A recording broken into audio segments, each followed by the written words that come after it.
예, 부동산 자산관리론 7주차 두 번째 시간입니다. 이번 시간에는 그 부동산 시장의 이해에 대해서 살펴보도록 하겠습니다. 부동산의 정의와 특성, 그리고 부동산 시장의 정의, 그리고 특성, 이런 것들에 대해서 이제 살펴볼 텐데요. 아마 이전 학기에 들어보셨을 내용입니다. 그래서 짧게 정리해가지고 소개하고 그리고 지나가도록 하겠습니다. 먼저 이제 부동산의 정의입니다. 그래서 우리나라는 그 민법 제99조 제1항에서 부동산을 토지 및 그 정착물로 규정을 하고 있습니다. 토지는 이제 지표면의 일정 공간을 의미를 하고요. 정착물은 토지와 건물에 항구적으로 설치되거나 부착되어 부동산의 일부가 된 토지의 계량물을 정착물이라고 이제 얘기를 합니다. 그래서 이렇게 이제 정의를 하는 것을 좁은 의미의 부동산, 협의의 부동산이다라고 얘기를 하고요. 여기다 이제 준부동산 또는 의제 부동산이라는 걸 합쳐서 넓은 의미에 있어서 부동산이다라고 정의를 합니다. 그래서 준부동산은 그 특정 부동산 또는 동산과 부동산의 집합물을 의미하는데 공장재단, 광업재단, 선박, 임목, 그리고 항공기, 자동차, 중기, 그리고 어업권 등을 갖다가 준부동산이라고 얘기를 하고 있습니다.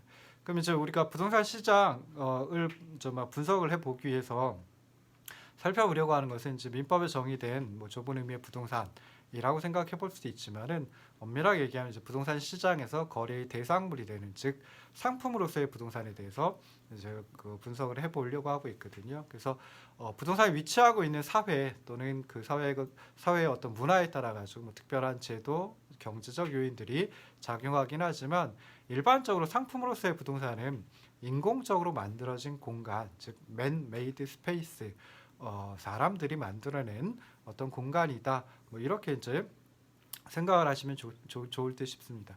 특히 이제 도시에 입지한 부동산의 경우에는 대부분 인공적으로 만들어진 공간이죠. 그냥 가만히 있는 공간은 자연 상태 그대로 있는 공간은 거의 없다라고 해도 과언이 아닙니다. 그래서 이러한 그 인공적인 공간은 먼저 개발을 해야 되고요. 그다음에 사용을 하고 처분을 하게 됩니다. 그래서 이렇게 개발, 사용, 처분에 이르는 전 과정에 걸쳐 가지고 여러 주체들이 참여를 합니다. 부동산 활동을 하는 주체이기 때문에 부동산 활동 주체라고 볼 수도 있고요. 그다음에 경제적인 측면에서 살펴보는 거니까 경제 주체이다라고 살펴볼 수도 있습니다. 먼저 건축업자와 개발업자는 이제 부동산이라는 공간의 공급 그리고 계량을 담당하고 있고요. 투자자들은 지분 투자를 한다든지 아니면 필요한 자금을 대출해주면서 부동산의 소유권, 공간의 소유권을 이제 확보하게 됩니다. 그리고 부동산이라는 공간을 사용하는 주체는 소유자도 있을 수 있고요. 그리고 적정한 임대료를 지불한 임차인도 부동산 공간의 사용이 가능합니다.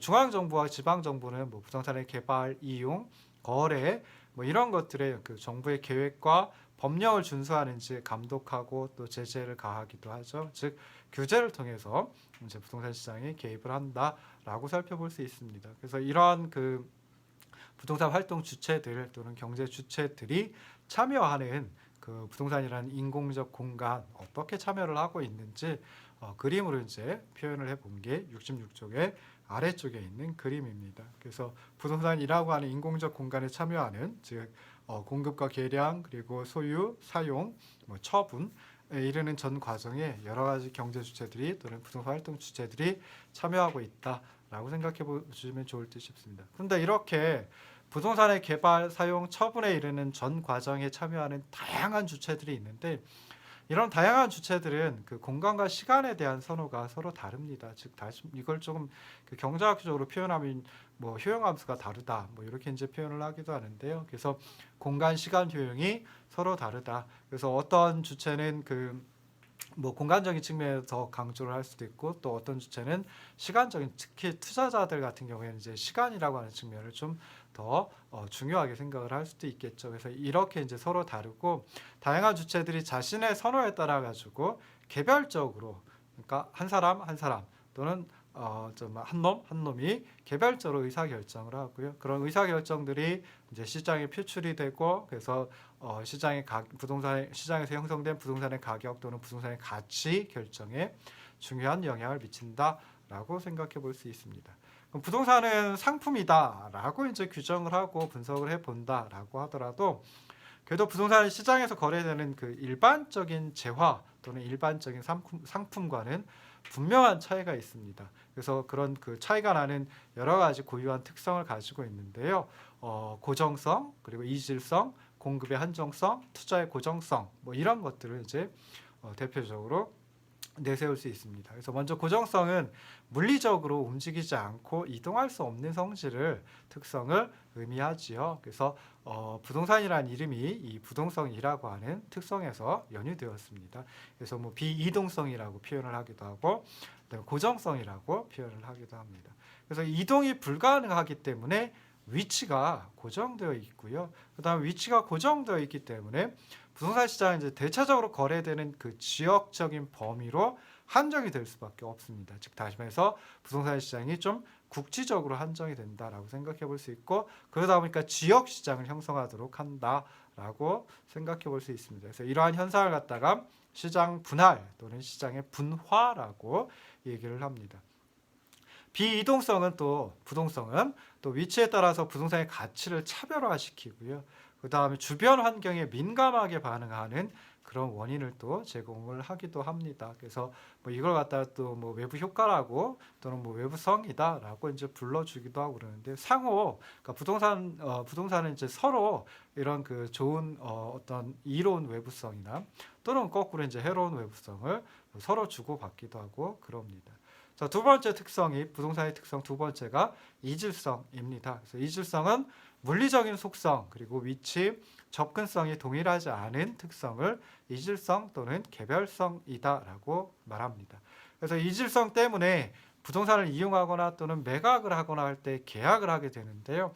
그 계약에서 법적으로 대체 가능성이 없게 하는 원인이 됩니다. 그러니까 서로 조금씩은 다 다르기 때문에 뭐 어떤 부동산을 다른 부동산으로 대체한다든지 하는 게 완전하게 가능하지는 않다라고 생각을 해볼 수 있습니다. 그리고 이런 이질성 때문에 그 유사하면서도 다른 속성을 함께 가지고 있는 부지라든지 부동산 자산의 비교를 가치를 비교하는 게 이제 쉽지 않고요. 그러다 보니까 이제 부동산의 가치를 정밀하게 엄밀하게 파악을 하는 게 또 어렵다라고 생각해 볼 수 있습니다.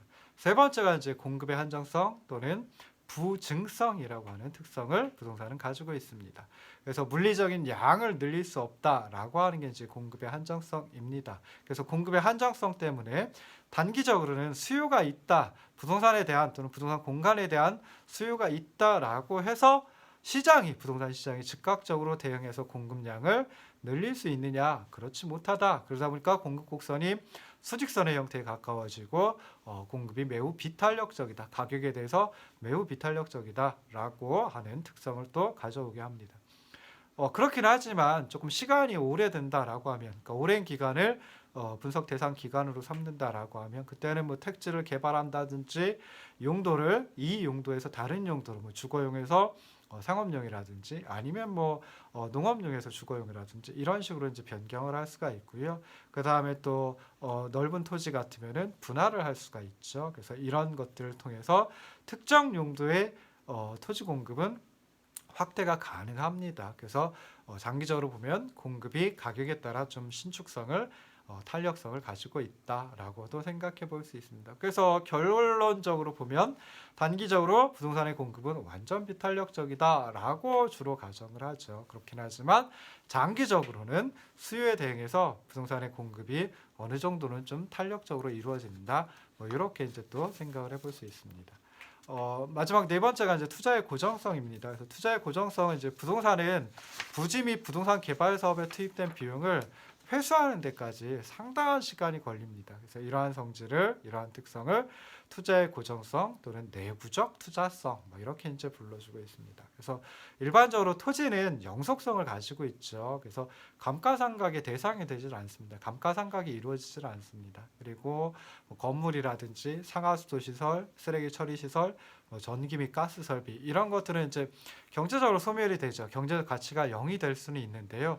근데 그렇게 되기까지 굉장히 오랜 시간이 걸린다라고 생각해 볼 수 있습니다. 그리고 뭐 이런 그 토지라든지 건물과 같은 부동산은 수요가 더 많은 지역이 있다라고 해가지고 그 지역으로 옮겨가기도 매우 어렵죠. 사실상 불가능하죠. 그래서 투자를 한번 한다라고 하면 부동산에 이제 매몰이 되는 거고요. 그러다 보니까 투자를 해가지고 어떤 그 수익을 회수하기까지가 굉장히 오랜 기간이 걸리게 되고, 그러다 보니까 장기적인 고려가 필요하다라고 생각해 볼 수 있습니다. 그리고 부동산의 가치는 미래 현금 흐름, 뭐 예를 들어 임대를 주고 임대 수익을 얻는다, 임대료 수입을 얻는다라고 하면 그런 미래 현금 흐름을 현재 가치로 환원한 값으로 평가하게 됩니다.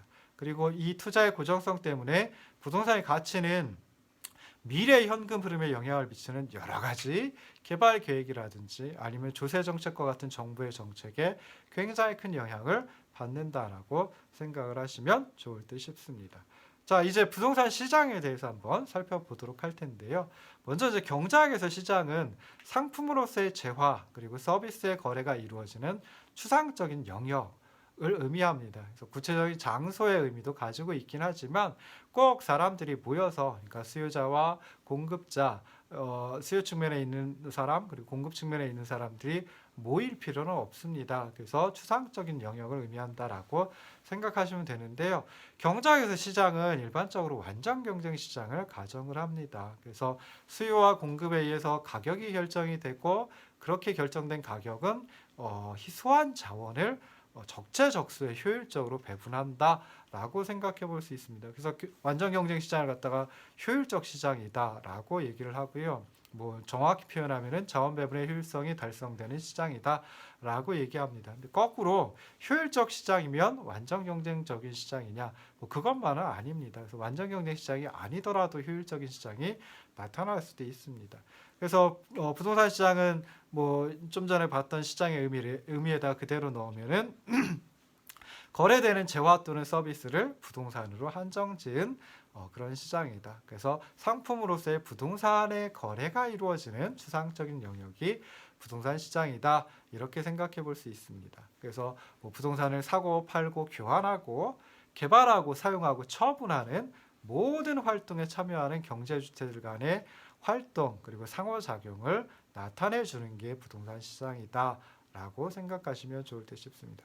근데 부동산 시장은 일반 재화 시장하고는 좀, 일반적인 상품 시장하고는 좀 다르죠. 그래서 지리적 특정성이라고 하는 제약을 수반하고 있습니다. 그러니까 위치가 딱 어떤 장소에 고정되어 있다라고 하는 그런 성질을, 이제 그런 제약을 수반하고 있죠. 그래서 빌 보이스라고 하는 학자는 부동산 시장에서 거래되는 상품은 부동산 그 자체라기보다는 추상적인 부동산 권리이다라고 생각을 했습니다. 그래서 뭐 추상적인 부동산 권리 그러면 뭐 소유권 대표적이고요. 뭐 임차권이라든지 저당권이라든지 하는 것들이 있을 수 있죠. 그래서 이런 추상적인 부동산 권리의 교환으로서 공간적 배분 그리고 공간 이용이 패턴을 결정하고 수요와 공급에 의하여 가격이 결정되는 상업 활동이 바로 부동산 시장이다, 또는 그런 상업 활동이 이루어지는 추상적인 영역이 부동산 시장이다라고 정의를 내렸습니다. 네, 부동산 시장을 보통 이제 효율적 시장하고 비교를 많이 합니다. 그래서 아까도 말씀드렸듯이 완전 경쟁 시장은 효율적 시장이긴 하지만 효율적 시장이라고 해서 완전 경쟁 시장만 있는 건 아니거든요. 그래서 그냥 그 효율적 시장이라는 게 어떤 것이냐, 크게 두 가지 측면을 살펴볼 수 있는데요. 하나는 자원 배분의 효율성이 달성되는 시장이다라고 생각해 볼 수도 있고요. 두 번째는 이제 여러분들 재무론에서 좀 많이 들어보셨던 그 효율적 시장 가설에 따른 효율적 시장이 있습니다. 그래서 효율적 시장 가설에서는 효율적 시장이 그 새로운 정보가 지체 없이 가치에 즉각적으로 반영되는 시장이다라고 이제 정의를 하고 있습니다. 근데 부동산 시장은 뭐 자원 배분의 효율성을 말하든 아니면 이 그 정보 측면에서 효율성을 말하든 효율적 시장하고는 좀 차이가 납니다. 그래서 그 부동산 시장, 현실에서의 부동산 시장하고 효율적 시장과의 그 차이를 갖다가 비교 분석해 본 게 69쪽에 있는 표입니다.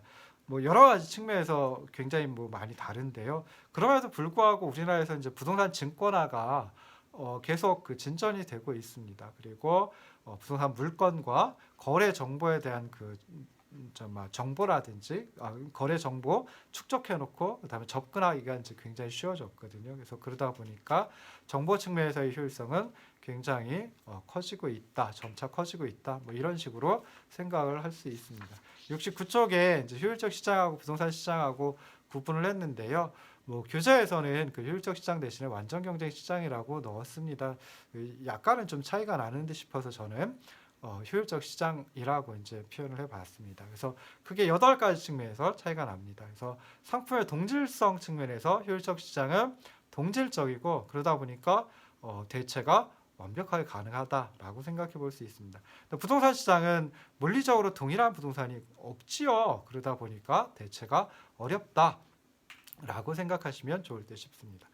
두 번째, 가격 및 거래 비용 측면에서 보면은 그냥 일반적으로 효율적 시장이다라고 하면 가격이 부동산에 비해서는 상대적으로 저가입니다. 그리고 거래 비용도 상대적으로 적게 소요가 됩니다.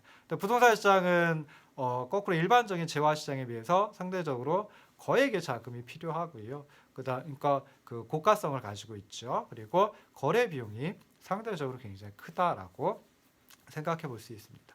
시장 참여자의 수도 효율적 시장, 뭐 완전 경쟁 시장이다라고 하면은 구매자와 판매자가 굉장히 많습니다. 그러다 보니까 그 굉장히 많은 구매자와 판매자, 그러니까 각각의 구매자와 판매자는 가격에 직접적인 영향을 행사하지 못합니다. 그런데 부동산 시장은 매도자와 매수자, 그러니까 팔려고 하는 사람 그리고 살려고 하는 사람이 시장에 참여하는데 굉장히 적지요. 그리고 매도자와 매수자는 그 개별적으로 가격에 영향력을 행사하지 못합니다.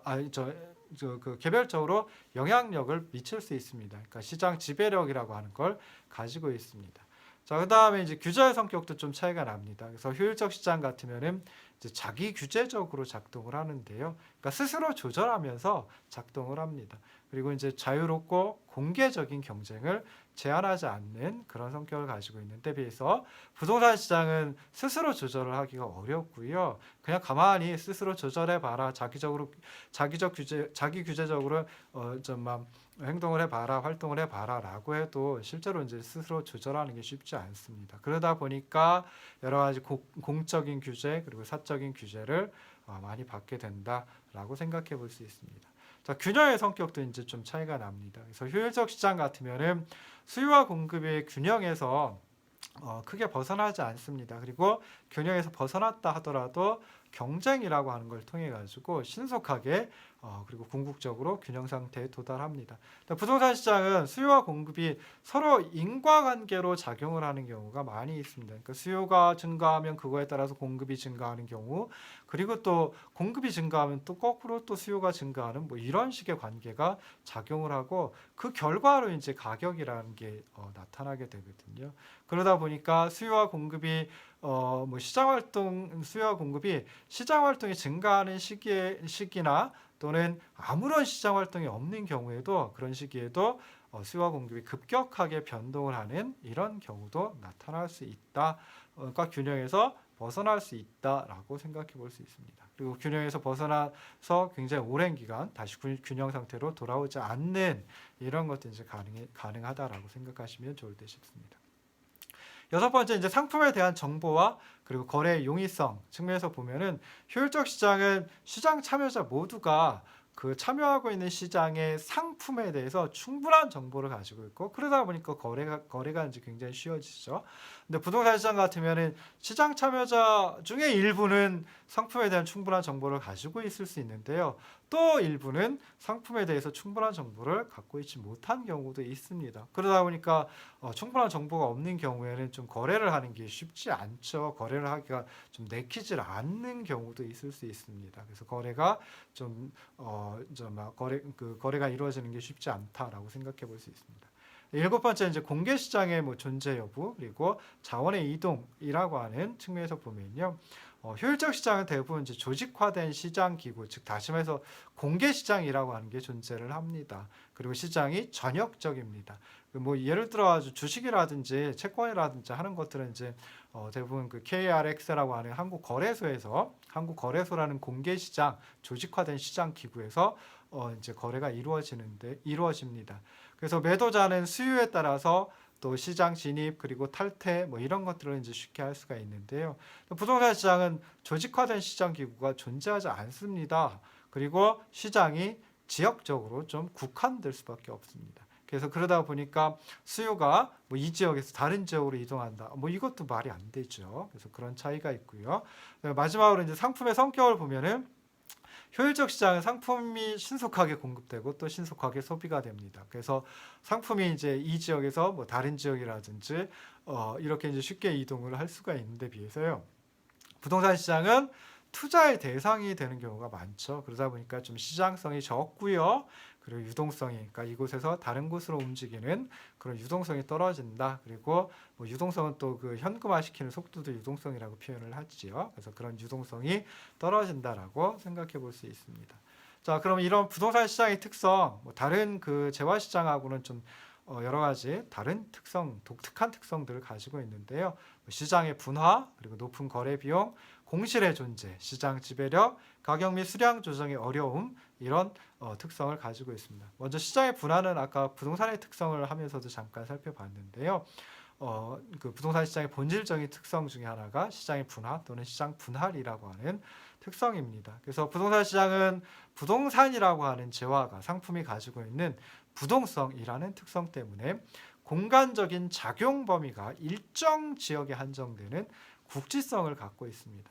그러다 보니까 지역에 따라서 다수의 하부 시장 또는 보통 하위 시장이라고 부르고 또 부분 시장이라고 부르는 서브 마켓으로 나누어지고, 그다음에 같은 지역이다라고 할지라도 부동산의 유형, 규모, 품질 등에 따라서 다시 또 여러 개의 하위 시장 또는 부분 시장으로 세분이 됩니다. 예를 들어 한 도시의 주택 시장은 그 하나의 동질적인 시장이라고 보기가 어렵죠. 그래서 용도나 형태에 따라 가지고 단독주택 시장, 공동주택 시장 뭐 이렇게 구분이 되고요. 그 다음에 또 이런 단독주택 시장, 공동주택 시장도 또 이제 또 구분이 되죠. 규모나 품질 등에 따라서 여러 개의 그 부분 시장으로 나뉘어집니다. 그래서 아파트 시장 같으면은 예를 들어 대형 아파트, 중대형 아파트, 중형 아파트, 중소형 아파트, 소형 아파트 뭐 이런 식으로 해가지고 시장이 분화가 되고요.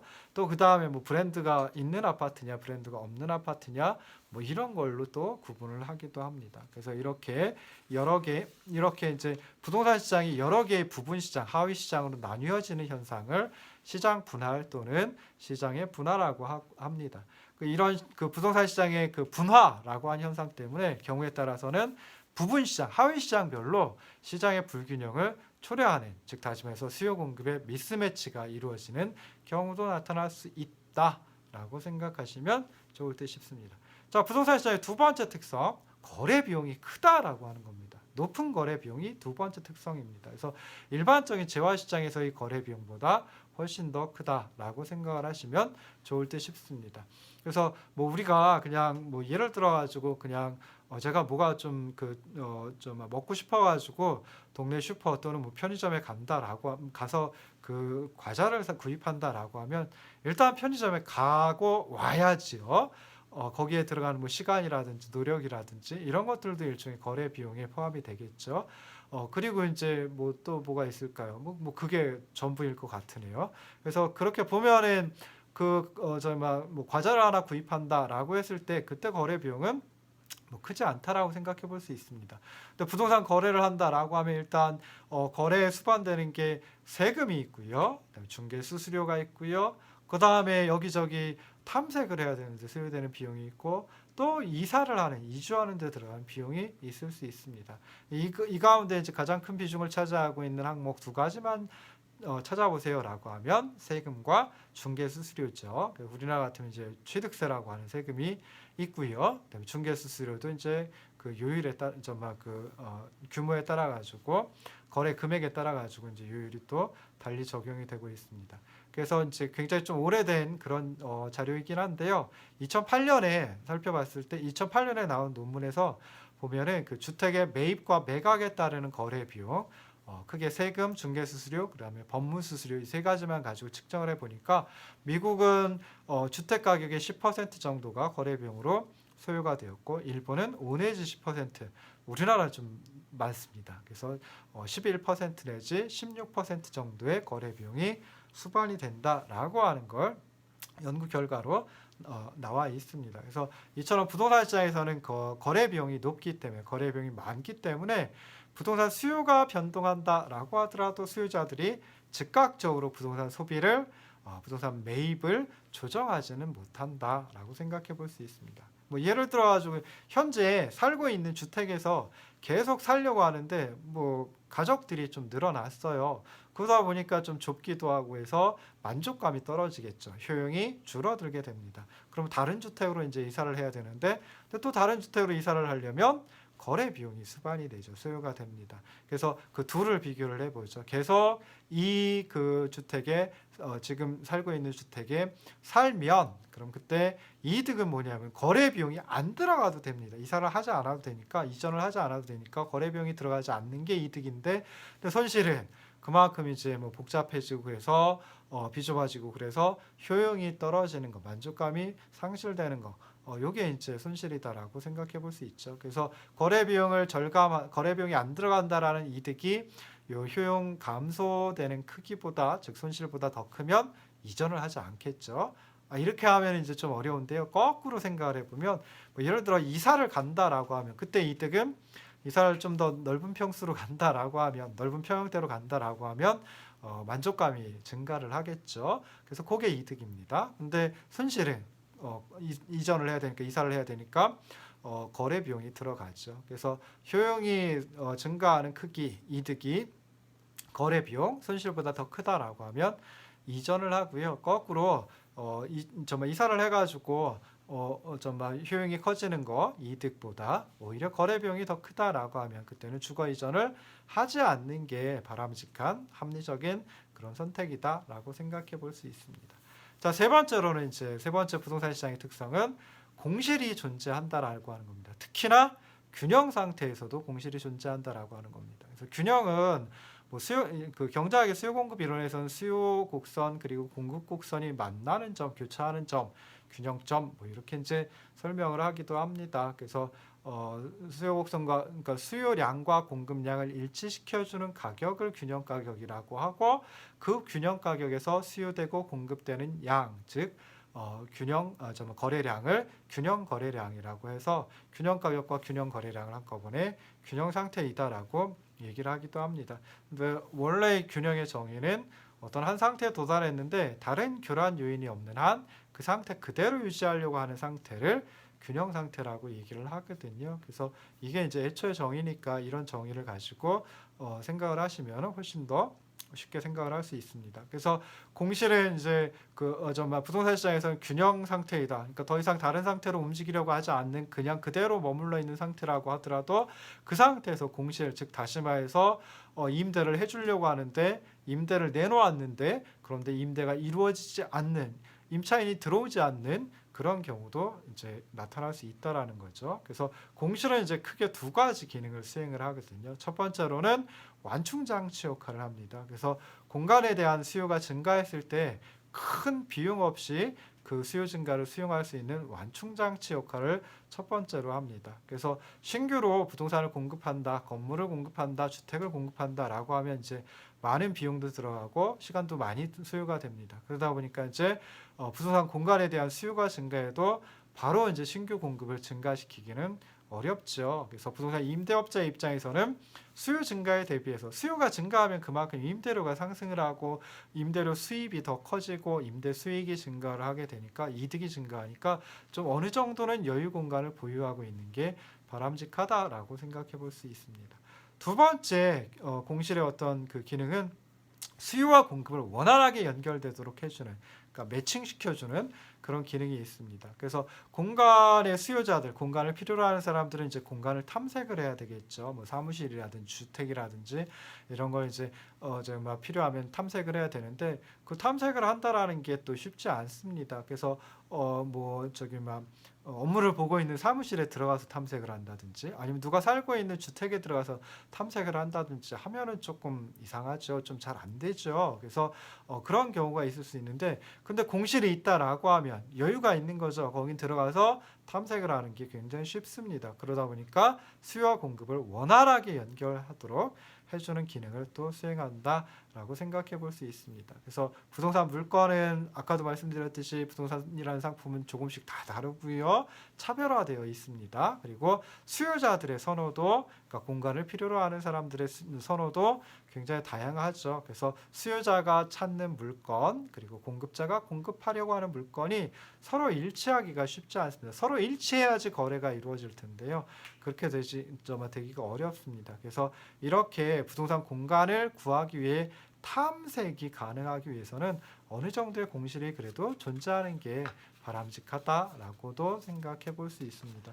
그래서 우리나라 그 오피스 빌딩 같은 경우에는 정부에서 한 5% 정도의 공실률을 갖다가 적정한 공실률 수준이다. 뭐 이렇게 이제 파악을 좀 판단을 내리기도 합니다. 자, 네 번째, 부동산 시장의 특성, 시장 지배력을 가지고 있다. 즉 수요자와 공급자 모두 어느 정도 가격에 영향을 미칠 수 있는 힘, 시장 지배력을 가지고 있다라고 하는 게 네 번째 특징입니다. 그래서 일반적으로 아까도 말씀드렸듯이 효율적 시장 또는 완전 경쟁 시장, 다른 상품 시장 같은 경우에는 수요자와 공급자 모두가 시장 지배력을 가지고 있느냐, 그러니까 시장 참여자들 모두가 어느 정도의 그 시장 지배력을 가지고 있느냐, 그렇지 못한 경우가 많습니다. 그 뭐 특히 이제 뭐 독점 시장이라든지 독점적 경쟁 시장이라든지 하는 경우에는 독점 공급자 또는 독점적 경쟁 공급자들이 좀 가격에 영향을 미칠 수가 있기는 하거든요. 그렇긴 하지만 그런 독점이나 독점적 경쟁 과점 뭐 이런 걸 제외하면은 일반적으로 어느 정도